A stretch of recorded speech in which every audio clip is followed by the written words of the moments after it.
Hello दोस्तों, आज हम बात करेंगे किडनी की बीमारी वाले पेशेंट्स में ब्लड प्रेशर को कैसे मैनेज किया जाता है। किडनी के पेशेंट्स में हाइपरटेंशन मैनेजमेंट अपने आप में एक बहुत बड़ा इशू है। ज़्यादातर पेशेंट्स हाइपरटेंसिव होते हैं और जितना ज़्यादा हाइपरटेंशन होगा उतना किडनी डैमेज होगा, जितना ज़्यादा किडनी डैमेज होगा उतना हाइपरटेंशन होगा। तो एक विशियस साइकिल जैसा ये चलता रहता है। आज हम बात करेंगे किडनी के पेशेंट्स में हाइपरटेंशन यानी हाई ब्लड प्रेशर को हम कैसे मैनेज करते हैं, क्या कौन कौन सी दवाइयों का प्रयोग करते हैं और क्या स्पेसिफिक इसके इश्यूज़ होते हैं। टॉपिक पर जाने से पहले जो लोग हमारे चैनल पर नए हैं उन्हें रिक्वेस्ट करूँगा कि चैनल को सब्सक्राइब करें, वीडियो को लाइक करें, शेयर करें, फॉलो करें, कमेंट करें। तो देखिए टॉपिक बहुत इंपॉर्टेंट है, हर किडनी पेशेंट के लिए इससे अंत तक देखेगा। चलिए शुरू करते हैं इंपॉर्टेंट वीडियो।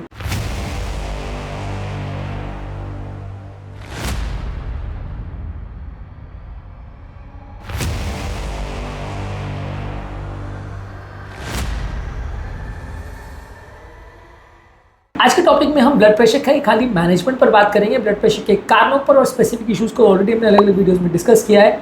आज हम ब्लड प्रेशर के टारगेट्स पर बात करेंगे और उसको कैसे मैनेज करते हैं दवाइयों द्वारा, उस पर बात करेंगे। चलिए शुरू करते हैं इंपॉर्टेंट वीडियो।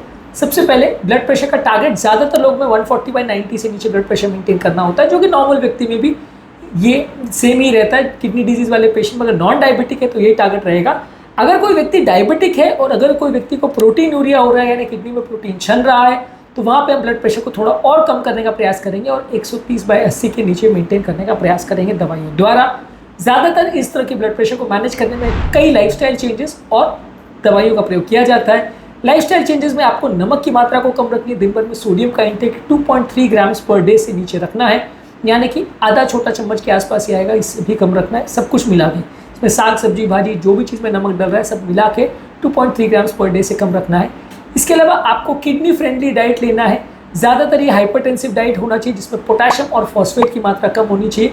किडनी पेशेंट्स में क्या क्या चीज़ों का डाइट का ध्यान रखना है, कौन कौन सी चीज़ में पोटेशियम और फॉस्फोरस होता है, इसको हमने ऑलरेडी काफ़ी वीडियोस में डिस्कस किया, आप उसे चेकआउट कर सकते हैं। इसके अलावा अगर आपको ब्लड प्रेशर को प्रॉपर मैनेज करना है तो वज़न भी नॉर्मल रखने की या कम रखने की आवश्यकता है। इसमें आपको आपका बॉडी मास इंडेक्स 18.5 से 25 के बीच में रखने की आवश्यकता है। इससे कम होगा तो अंडर वेट हो जाएगा, इससे ज़्यादा होगा तो ओवर वेट होगा। तो बॉडी वेट को एक्सरसाइज करके, फास्टिंग करके या अलग अलग चीज़ों से आपको बॉडी वेट को नॉर्मल मेंटेन करना है। रेगुलर एक्सरसाइज करनी है, एटलीस्ट 30 मिनट पर डे आपको एक्सरसाइज करने की आवश्यकता है। इसके अलावा आपको कोई पेन किलर्स या ऐसी दवाइयाँ जो किडनी पर नुकसान कर सकती है वैसी दवाइयाँ बिना डॉक्टर को पूछे नहीं लेनी है। ये दवाइयाँ किडनी के डैमेज को और बढ़ा सकती हैं। अब बात करते हैं दवाइयों के मैनेजमेंट में। ज़्यादातर एक ही ग्रुप की मेडिसिन है जिसको ऐसा शो किया गया है कि किडनी के डैमेज को बिगड़ने से बचाती है। ये ग्रुप ऑफ मेडिसिन को रास इनहिबिटर मेडिसिन बोलते हैं। इसमें 3 सब ग्रुप्स आते हैं, एक एसी इनहिबिटर, एक एआरबीज और एक आर्नी ग्रुप। एसी इनहिबिटर्स में रामिप्रिल, कैप्टोप्रिल, पेंडोप्रिल ये दवाइयाँ आती हैं। ये early stage of kidney disease में दिया जाता है। ये किडनी की बीमारी को बिगड़ने से बचाता है, लेकिन एडवांस किडनी फेलियर में अगर दिया जाता है तो पोटेशियम लेवल को बढ़ा सकता है, तो वहाँ पे ये यूजली नहीं देते हैं। इसी ग्रुप की दूसरी मेडिसिन है एंजियोटेंसिन रिसेप्टर ब्लॉकर्स। इसमें लोसार्टन, वैल्सार्टन, कैंडिसार्टन, टेल्मिसार्टन है। ये भी दवा अर्ली किडनी फेलियर में दी जा सकती है, लेकिन एडवांस किडनी फेलियर में पोटेशियम बढ़ा सकती है, तो वहाँ पे इसको संभाल के यूज़ करना चाहिए। इसी ग्रुप की तीसरी मेडिसिन है आर्नी, जो कि वैल्सार्टन साइगोबिटल कॉम्बिनेशन है। ये एक ही मेडिसिन आती है, इस ग्रुप में कोई और ऑल्टरनेटिव नहीं है। ये एसी इनहिबिटर्स और एआरबी ग्रुप की मेडिसिन जैसा ही काम करती है। इसमें भी ब्लड प्रेशर को लो करती है, लेकिन इसको भी अर्ली स्टेज में यूज़ कर सकते हैं, लेट स्टेज में नहीं यूज़ कर सकते। तो ये इस ग्रुप का इंपॉर्टेंट इशू ये है कि किडनी के डैमेज को बढ़ने से बचाता है, लेकिन सिर्फ अर्ली स्टेजेस में दिया जा सकता है। यानी जब तक क्रिएटिनिन 3-4 तक है तब तक आप दे सकते हो। एक बार उससे ज़्यादा बढ़ जाए तो फिर ये नुकसानदायक भी हो सकता है। नेक्स्ट ग्रुप ऑफ मेडिसिन है थायजाइड डायरेटिक्स, जो कि काफ़ी ब्लड प्रेशर के वैसे पेशेंट में भी दिया जाता है।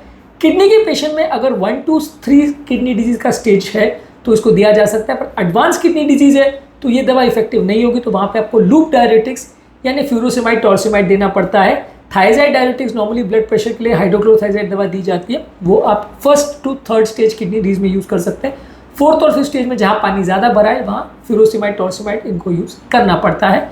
ये डायरेटिक्स क्या होते हैं और थायजाइड डायरेटिक्स क्या होते हैं, इस पर ऑलरेडी हमने अलग से वीडियो किया है। इसके अलावा किडनी फेलियर के स्टेजेस पर भी हमने अलग से वीडियो किया है। अगला ग्रुप ऑफ मेडिसिन है कैल्शियम चैनल ब्लॉकर्स। ज़्यादातर ये निफेडिपिन, एम्लोडिपिन, सिलिडिपिन, निट्रेंडिपिन ये सारी दवाइयाँ आती हैं। ज़्यादातर ये एड ऑन थेरेपी की तरह से यूज़ की जाती है। अगर किसी का ब्लड प्रेशर एक दवा से कंट्रोल नहीं हो रहा है तो उसको यूज़ करते हैं। काफ़ी सेफ दवा है, थोड़ा बहुत पाँव में सूजन कर सकती है। अगली ग्रुप की मेडिसिन है बीटा ब्लॉकर्स। नेबिविलोल, कार्बिडोल, बिसोप्रोल, मेटोप्रोल ये दवाइयाँ यूज़ करी जाती है। ये हृदय की गति को कम करती है, ब्लड प्रेशर को भी कम करती है। ज़्यादातर ये यूज़ करी जाती है यदि किसी व्यक्ति को अगर रेजिस्टेंट हाइपरटेंशन है और वहाँ पे हार्ट का भी प्रॉब्लम है तो ये दवा ज़्यादा अच्छी है। अगला ग्रुप ऑफ मेडिसिन है एल्डोस्टेरोन एंटागोनिस्ट, जो कि ब्लड प्रेशर कंट्रोल करने के लिए काफ़ी अच्छी है, लेकिन ये पोटेशियम लेवल को ज़्यादा बढ़ाती है। तो अगर किसी का क्रिएटिनिन एडवांस स्टेज पे है या नहीं, वो किडनी फेलियर में ऑलरेडी आगे बढ़ चुका है, अर्ली स्टेज में नहीं है, तो फिर इसको नहीं यूज़ किया जाता कि वो पोटेशियम मॉनिटरिंग करना इसमें थोड़ा इंपॉर्टेंट इशू हो सकता है। अगर किडनी के पेशेंट को हाइपरटेंशन का प्रॉब्लम है तो इस तरह के पेशेंट में आपको ब्लड प्रेशर को रेगुलरली चेक करना है, बार बार एटलीस्ट हफ्ते में 2 से 3 बार चेक करना है। उसके हिसाब से मेडिसिन के डोजेस को एडजस्ट किया जा सकता है।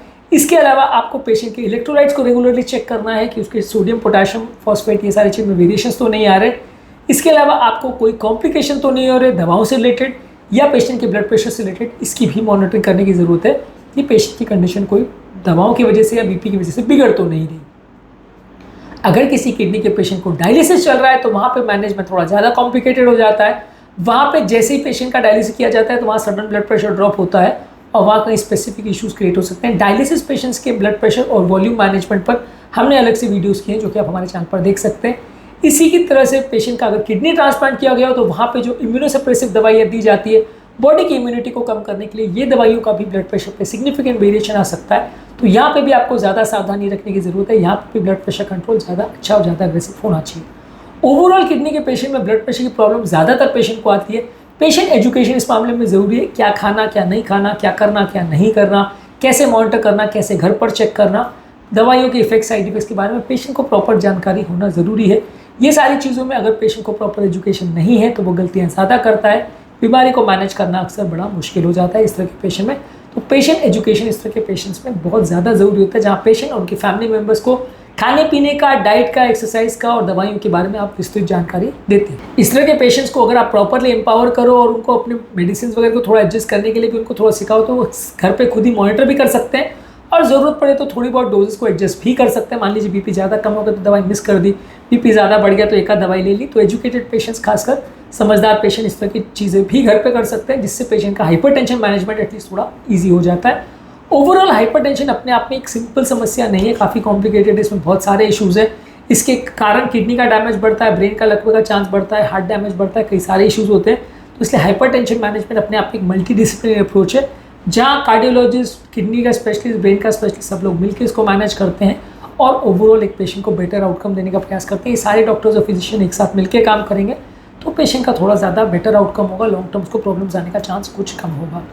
आज के टॉपिक में हमने बात करी कि यदि किसी व्यक्ति को अगर किडनी का प्रॉब्लम है तो उसके ब्लड प्रेशर यानी हाइपरटेंशन को कैसे मैनेज किया जाता है, क्या क्या चीज़ें उसमें कर सकते हैं, इस बारे में हमने बात करी। उम्मीद करूँगा कि आज के टॉपिक में कुछ नई बातें जानने को मिली होगी। जो लोग हमारे चैनल पर नए हैं उन्हें रिक्वेस्ट करूँगा कि चैनल को सब्सक्राइब करें, वीडियोज़ को लाइक करें, शेयर करें, फॉलो करें, कमेंट करें।